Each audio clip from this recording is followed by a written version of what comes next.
Jedan šut gostujuće ekipe upućen ka golu Dejana Rankovića odlučio je pobednika ovog meča u kome Sloboda Point nije pokazala ni deo talenta i vrednosti koji ovaj tim posjeduje.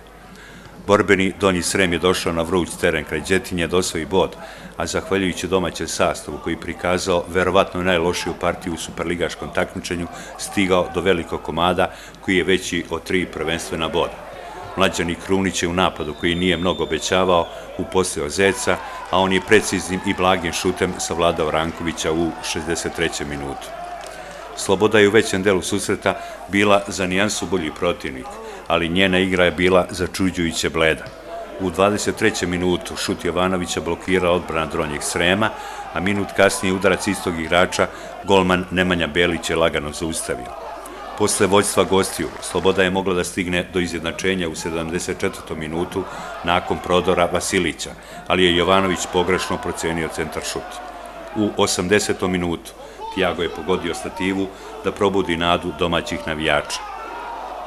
Podela bodova je mogla biti najrealniji ishod ovog nezanimljivog susreta koji će domaći navijači vrlo brzo zaboraviti zbog kvaliteta prikazane igre oba rivala.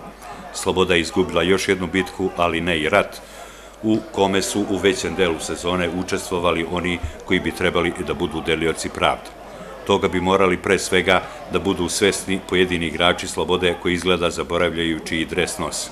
Užički superligaš je veliko ime jugoslovenskog i srpskog fudbala, to je potvrdio i Radomir Antić koji je gledao ovu utakmicu i koji je svoju karijeru počeo u Slobodi, a nastavio kao trener u Barceloni, Realu i Atletiku iz Madrida, a svoje trenersko umeće je potvrdio i na klupi reprezentacije Srbije, koja je na svetskom prvenstvu savladala reprezentaciju Nemačke. Dakle, videli ste, ekipa Donjeg Srema pobedila je Slobodu rezultatom 0:1. Čućemo i utiske trenera obe ekipe, Vlado Čaplić.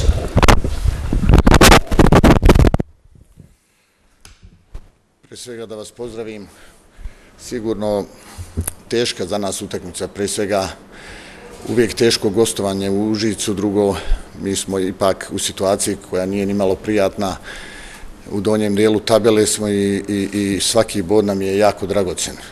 Sigurno ova današnja utakmica je pokazala ipak da imamo karakter i imamo kvaliteta da možemo krenuti ka sredini tabele.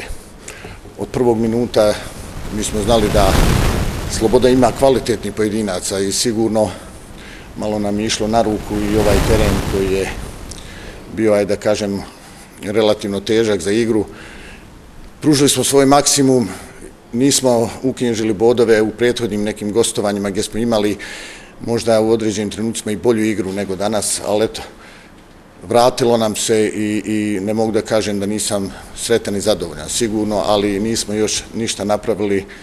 Nama je put jako težak i trnovit, borba za opstanak i ovo je samo jedan korak i priključak ka ostalim ekipama koji imaju probleme.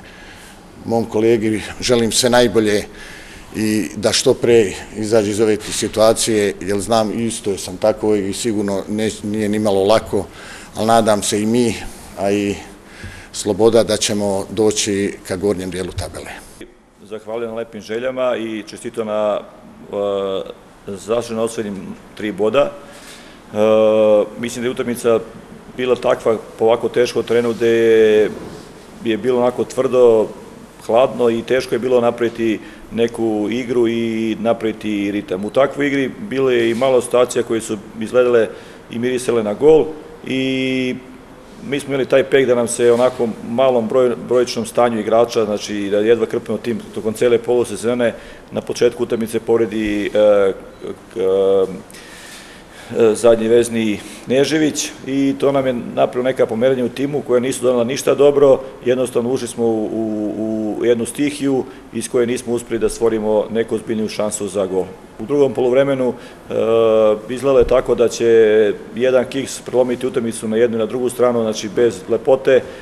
Nažalost, to se desilo na našoj strani jer smo mi krenuli grlom u jagode da damo gol, jako smo se govorili da igramo strpljivo i mirno, da igramo na nulu pa da damo gol ako se desi u 90. minuti. Međutim, ponovno nas je želja iz te želje desio se taj protivudar protivnika i ono što se dešava tokom cele polusezone, znači protivnik kad god dođe do našeg gola iz jedne, dve ili koliko situacija dođe, toliko primimo golova. Tako je bilo i danas, jedan jedini šut prema našem golu, u okvir gola, bio je i gol. U posljednjih 30 minuta imali smo malo raspoloženih igrača koji su mogli da preokrenu rezultat, a i one situacije koje su mirisale na gol u situacijama kad je bilo teže promažiti sa gol linije ili Tijava kad je pogodio stativu, jednostavno očigledno da u ovoj polusezoni nismo zaslužili ni gram sreće i nemamo je i zbog toga smo doživjeli ovaj poraz. Jednostavno čestitam ekipi Donjeg Srema koja je onako na borbu, fajt uspela da osvoji 3 boda, a mi moramo da izdržimo i ove 2 utakmice do kraja i da se konsolidujemo. Jednostavno imali smo onako dosta tešku polusezonu. Hvala. Ima li pitanja?